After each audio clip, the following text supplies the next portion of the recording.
I think the job of being a teacher is so rewarding in so many ways. The connection between you and the whole class, that's still unbeatable. When my pupils are successful, it feels incredible. I think the greatest thing for me is seeing the pupils that I teach love the subject as much as I do. I don't think there's any other job where you get the same satisfaction. That's why I chose to teach. You could get £26,000 tax-free to train. Search Apply to Teach. Selected subjects only, subject to eligibility. Ladies and gentlemen. Ladies and gentlemen. Podcasting since 2005. You're listening to Gamertag Radio. With your host, podcaster Hall of Famer Danny Pena, the always opinionated Paris Lilly, and from outside of the norm, Peter Toledo. This is Gamertag Radio. Here we go.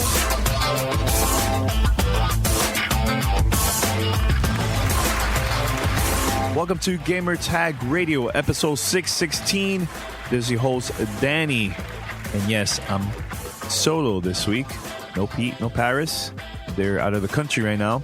They're in Paris, and they will be back next week after Thanksgiving. So stay tuned for that. But we do have a couple of content, couple of cool stuff lined up for next month. And yeah, we only have a couple weeks left before Christmas and also New Year's. So we're going to be taking a couple weeks off during the end of December, and we'll be back in January. So yeah, we need a break. We've been working really, really hard this year, but that's not going to stop us. We have a lot of cool stuff planned for GTR. Remember, head over to gamertagradio.com and post your comments and feedback. Also, you could visit us at play.it/gamertag. You can listen to our past episodes over there and share it with your friends. And you can also find us on iTunes, Spotify, Stitcher, TuneIn Radio, and other podcast directories. Send us your feedback or questions. Give us a call at 786-273-7GTR. Email us at fanmail@gamertagradio.com or leave a message on speakpipe.com/gamertagradio. All right, for those that part of the Gamertag Radio Club on Xbox Live and also the community too on PSN, you could search for Gamertag Radio, join and play with other Gamertag Radio members. The thing that I would love for you is to not wait for us to post like game night and stuff like that, but if you see members that are already online, contact them, play with them, get to know each other. I think that's one of the main reasons why I made that, because we get a lot of emails of people asking, like, they would like to meet other community members and stuff. And I think that's the best way to meet other listeners from around the world. So make sure to do that and join. Next year, it's going to be our 12th anniversary of Gamertag Radio. So we're going to be celebrating in Orlando. And anybody that's close around the area, lives there, we would love for you to attend. There's going to be a screening of The Messengers, a podcast documentary that I'm part of, and also P in Paris, the whole crew, we're part of, and they've been following us for a while, and they're going to premiere it at this event called Podfest in Orlando, and it's perfect. It's the day before our 12th anniversary, February 24th, 2017 in Orlando from 7 p.m. to 9 p.m. But I would love for the listeners out there that would like to attend. You don't have to pay anything. This is totally free. Just contact me, Godfrey at gamertagradio.com. That's Godfrey at gamertagradio.com. Email me if you would like to attend. My goal is to have a lot of GTR community members at the event. And at the same time, you get to meet the crew. You get to meet all of us. And we're going to be hanging out and everything. And I think it's a great time. It's going to be a great event. And I would love for our listeners to attend. So please email me as soon as possible if you would like to attend. And I hope we can make this happen. All right, so this week we have an interview with Robert Bowling. I don't know if you remember him, 402. He used to be the community manager for the Call of Duty series back in the days. And he also worked on other things too. But now he's working on a new project called Game Pump. So we had a great conversation about this. And this is cool. This is a new company where you subscribe to this service and you pay either a monthly or yearly subscription, and you get to play classic games. Every month they're gonna have a brand new game from back in the days that never been released, and you could play it through your PC, Mac, or also Steam machine and so on. We had a chance to sit down and record this interview, so I'm going to play right now. And once we come back, I have a couple more things to say to you guys. I'll be right back. Back on the scene. This is Gamertag Radio. Voicemail at 786-273-7GTR. All right, so we have a special guest here, a good friend of ours. We've known him for a very, very, very long time. Robert Bowling, how you doing, man? Good. How are you guys doing? For those that don't know, you were part of the Call of Duty series back in the days. I know you've been working on other things, and now there's a new thing that you're working on now, right? Yeah, that's right. We just launched Game Pump. Oh, Game Pump. So tell us a little bit about this, man, because I'm pumped. I'm excited about this, man. I got to see the video, and I know it's similar to basically you play like the classics, right? On your PC, Mac, and maybe also Steam machine. I don't know. I'm gonna ask you a couple questions about that, but tell us a little bit about this, man. Yeah, so the gist of it is we're basically going and we're uncovering lost games and franchises that aren't available on modern hardware or marketplaces. So we're really looking at what classic games that we used to love, right? You used to go to the store, you rent it every single week at Family Video or Blockbuster just so you could beat it. And then it never left that generation of console. It never made its way to PC. It's never made its way to gamers today. And we're doing all of the work required. Typically, that's 50% legal work and 50% development work to bring it to modern hardware, bring it out on Steam for the first time ever. And then the cool part is if you subscribe to Game Pump, you get it as part of that service at a massive discount. So it's basically every month there's going to be one game, right? It's not multiple games per month? Right, yeah. A single game a month, 12 games a year. If you sign up for a full year, you actually get a bonus game. So you get 13 games over the course of 2017. And it's $20 for a year. So that ends up netting out about $1.67 a month, which is an insane discount and something we can only do once per game when it launches, and only do it with the annual subscribers. Otherwise, you still get a pretty good discount, but not as great. Man, you mentioned Blockbuster Video and all that. Man, I feel old right now, man. Super old. Now, how old when it comes to like the games and stuff for the service? Are you taking it back to like Atari days or Super Nintendo, or Sega Genesis? What's up? We're generally looking about the oldest we've done deals for now are about 30 years. So you're looking at like probably the oldest is content off of the MSX, which came out around the same time as the NES. And competed with the NES pretty well, but mostly in Japan. And the cool thing about that is like there's a lot of amazing games that came out on the NES, right? Unfortunately, you're not allowed to legally emulate the Nintendo hardware. They don't allow you to commercially do that. But there were a lot of really killer games that came out on the NES, but also came out at the MSX, which was a less popular console here in the States at the same time. They're the same game. So we've actually been able to sort of license the MSX library for the same games and get around that sort of, trying to bring an NES game, a literal NES game, to the platform.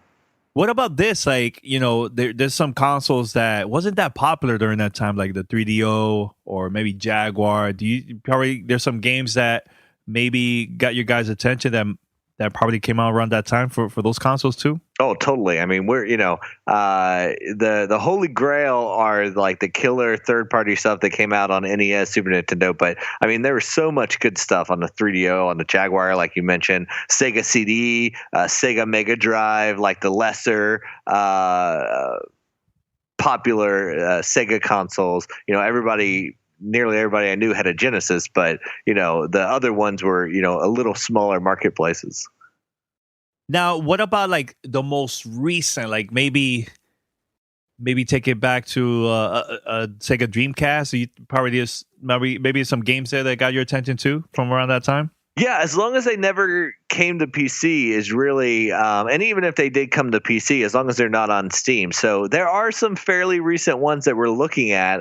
If there's a really cool game that, came out, even if it was in the 360 era, that was a great game and for whatever reason never left the console, we're looking at those. Those are, those tend to be bigger games and therefore take a lot longer to do in terms of getting the rights cleared and porting it over to PC. But generally, we do have a few of those, lined up for later in the year.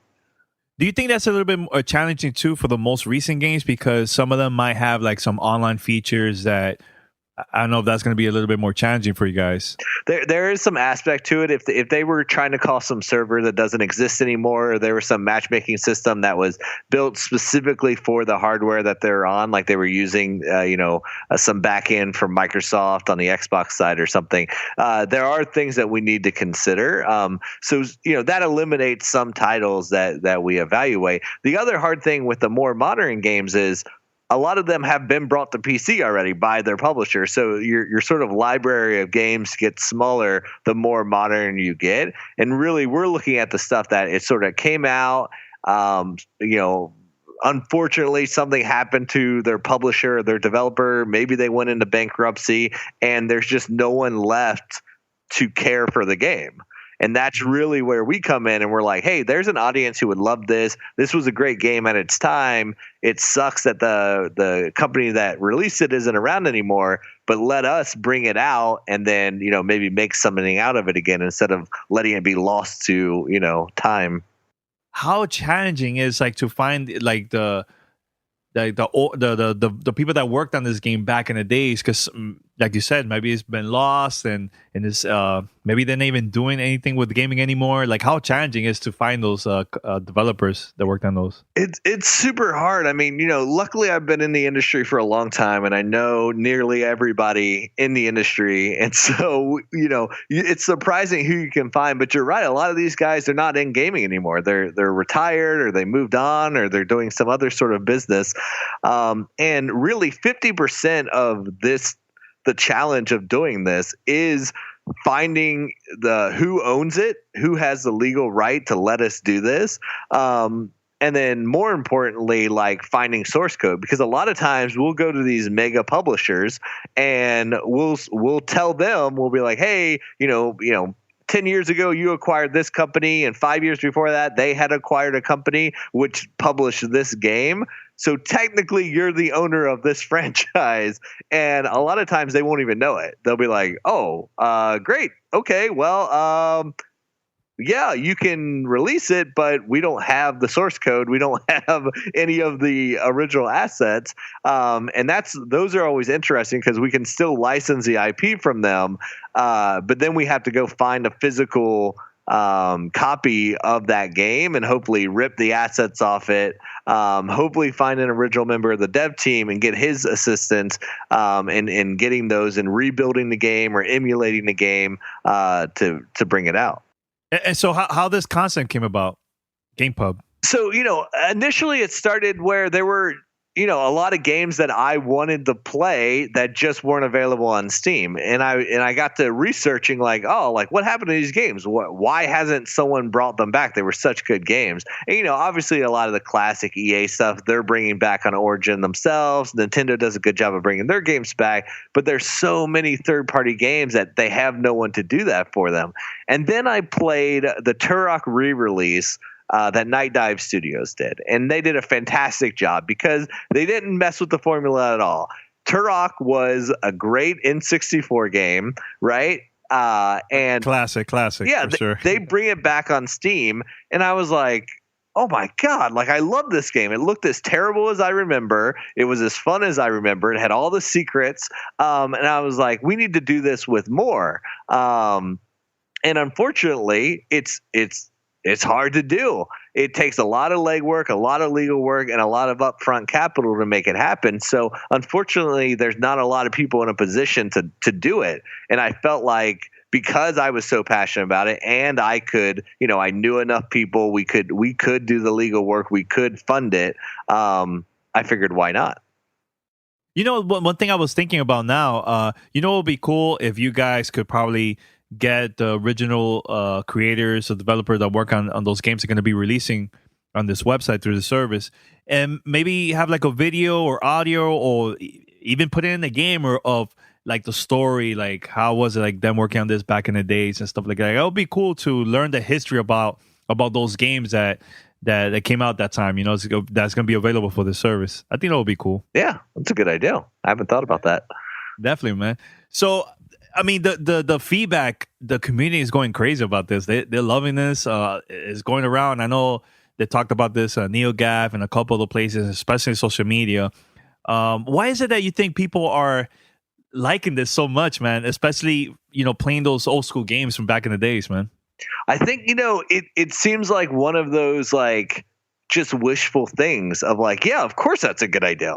But then it's one of those things that you're like, why hasn't anybody done it? And so I think that's like, there's a lot of games that people miss. And so when they see that we're doing this, they start thinking about all of those games and come to the realization that I came to, that there are tons of games that never made it to modern hardware. And so I think that just gets people excited, especially right now that like so many good retro games have come back, right? Like you have Nintendo doing the NES Classic that just came out and is sold out everywhere. I got mine at midnight over here in Miami, and it sold out super quick. So yeah.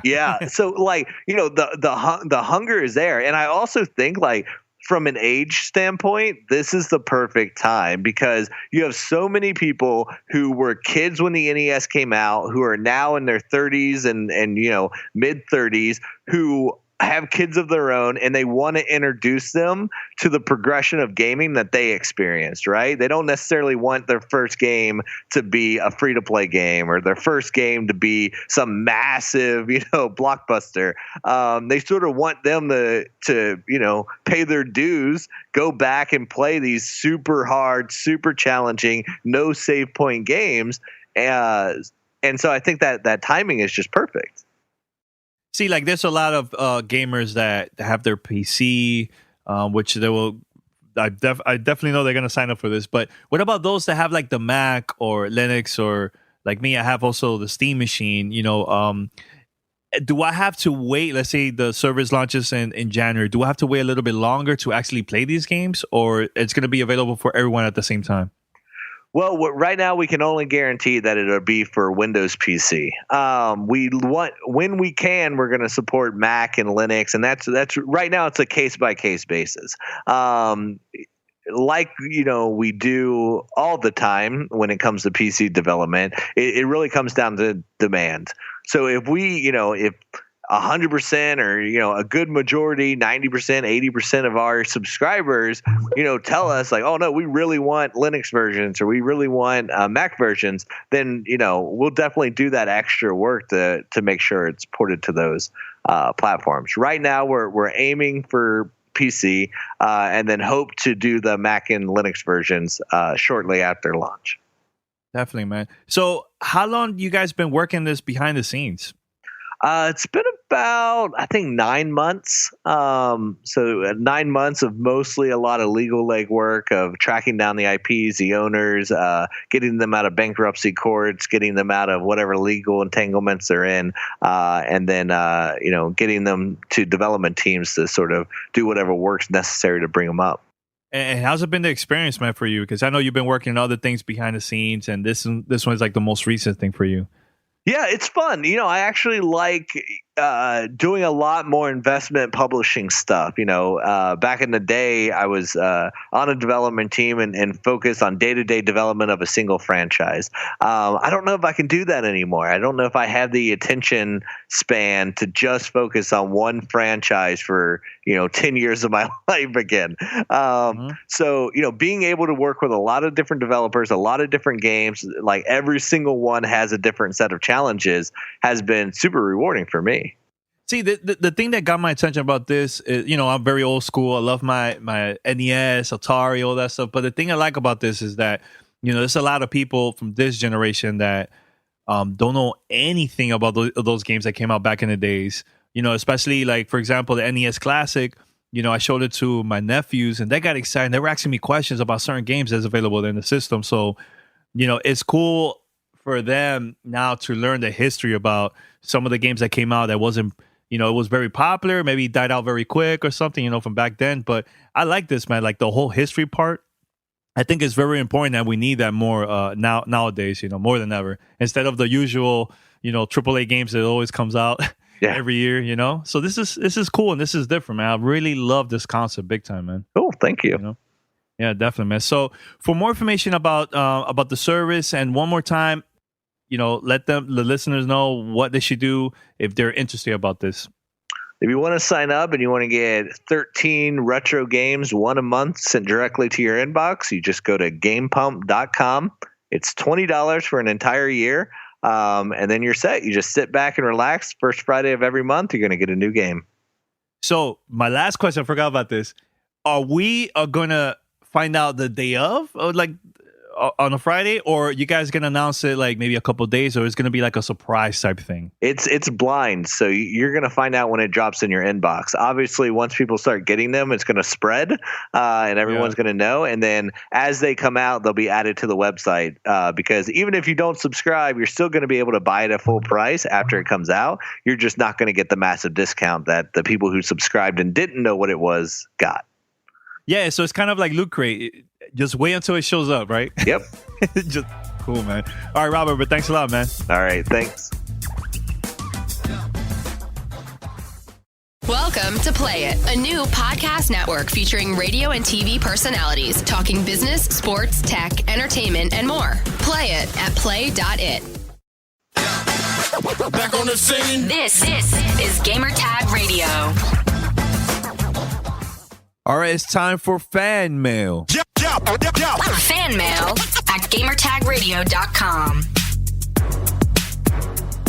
We're going to play our first question. This is from Keon. Keon, what's up? Let's play right now. What's up, Danny? What's going on, Paris? And how you feeling, Pete Rock? This is Keon calling from Baltimore with another question for you guys. Now, the situation, I'm going to make this brief. I'm not going to be long-winded with this one. But the situation is Xbox has officially won another month of NPDs for October. Now, a lot of people are speculating that the PlayStation 4 Pro will be the dominant force in November. My question to you guys is, with Xbox being able to have taken another month, which is amazing, 4 months in a row from where they started at coming to where they are now, is pretty amazing. But do you guys think that this will be November, this month will be the month that the momentum finally slows down?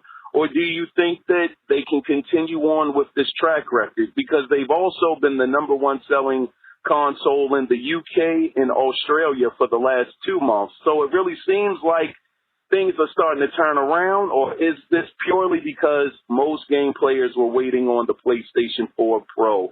Just wanted to get you guys' thoughts about this. I'm kind of sure you guys somewhat hinted at this question already, so I apologize if I'm repeating what was already said, but I really just wanted to get you guys' take since they have officially won a 4th month. Thank you guys for everything that you do, and you guys take care. Bye-bye. Is PlayStation 4 Pro going to be Xbox One during the month of November? That's a great question, because we talked about this a couple of times already. And here's the thing. The majority of people that I've been hearing from like my local area, my job and stuff like that, they will always mention about either Xbox 249 or PlayStation 4 Slim. I haven't really heard much about PlayStation 4 Pro, and the reason is because it's still more expensive than the other consoles. Not everybody has a 4K TV, so they'll get confused. Like, oh, do I need a 4K TV in order to buy this? So, I mean, I tell them, if this is your first console, I'd rather buy the PlayStation 4 Pro instead of going with the Slim. Now, the thing is, too, that I've been noticing, I've been seeing a lot more commercials of Xbox. Either they're promoting the games, or they will always show something, or maybe like a commercial of just the console overall and all the games and everything. And they always would show starting $299 and so on. But I think Xbox is going to be still on top during the month of November and December. Now, January and so on, I don't know. It's a little bit tricky because after the holidays, things slow down when it comes to sales.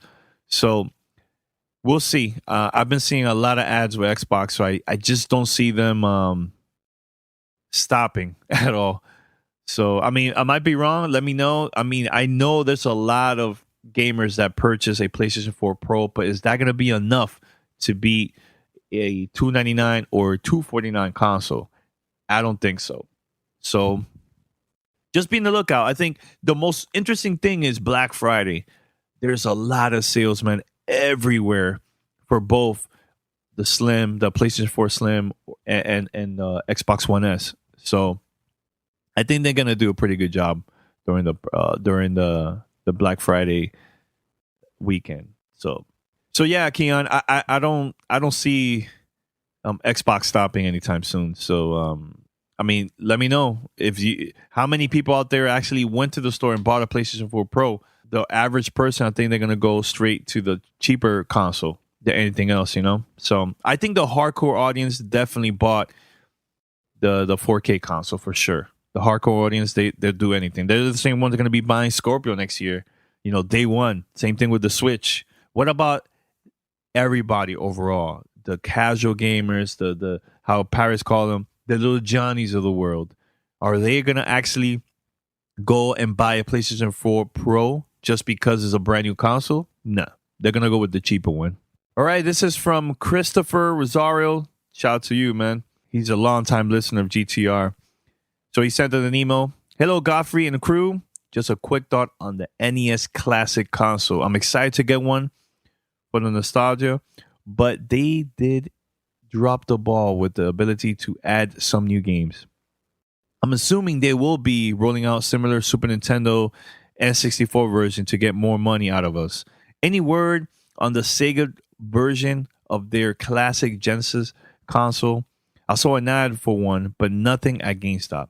Great job with the podcast as always. Shout out to Christopher for the email. I know there's a company out there that they got permission from Sega in order to them to work on this classic Sega Genesis version that's similar to the NES Classic Edition. So there's a company called Tectoy that they're in production right now working on this console that's going to have a bunch of Sega Genesis games there. They already launched pre-orders now. So you could go right now to tectoy.com to pre-order this. It's going to have an SD card plus 22 games installed already in there. So an SD card. Interesting. So you could go right now and pre-order. Go to tectoy.com if you would like to get one of these.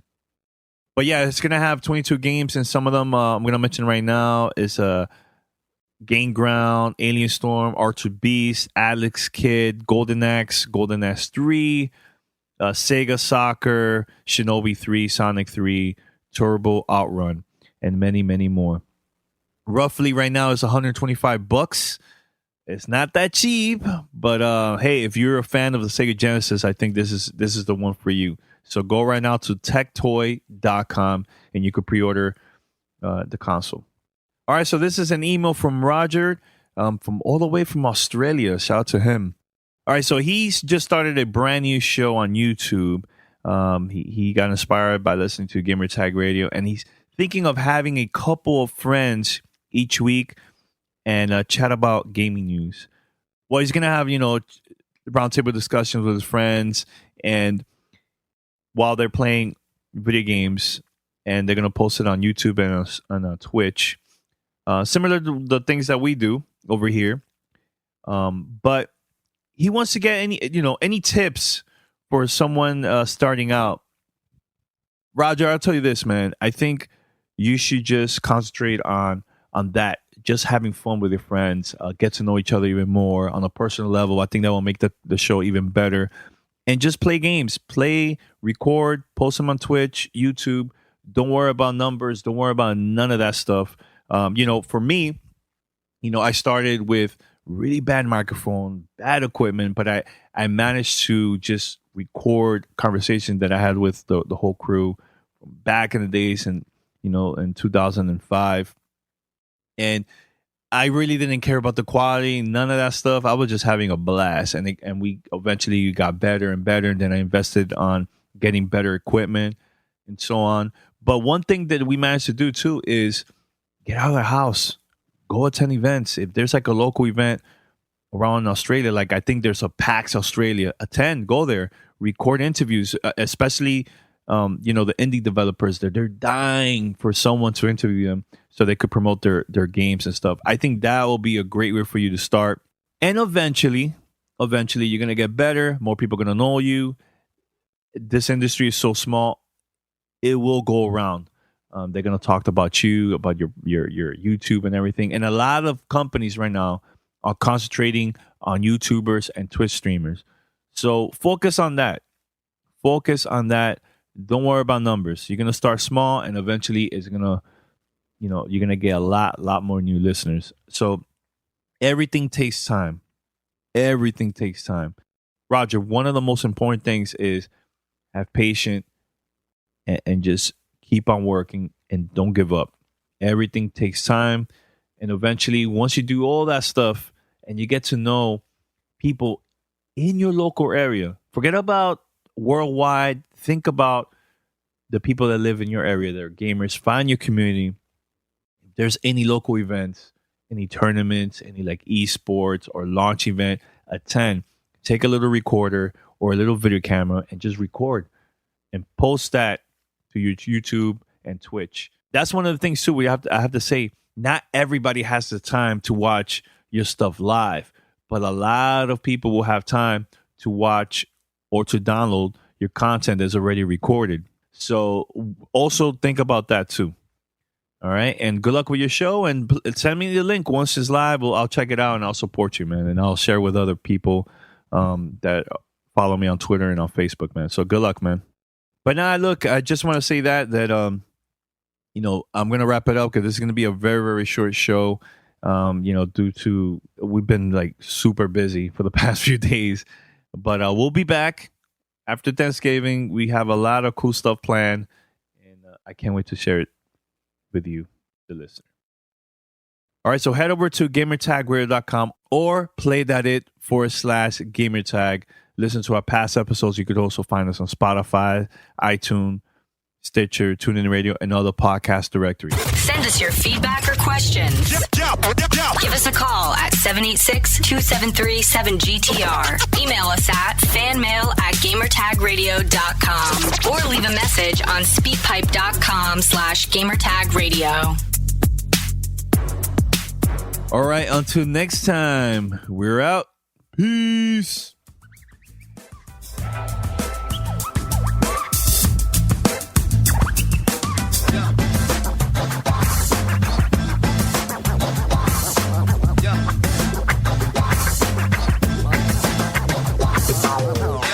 Thanks for listening to Gamertag Radio. Be sure to like us on Facebook and follow us on Twitter.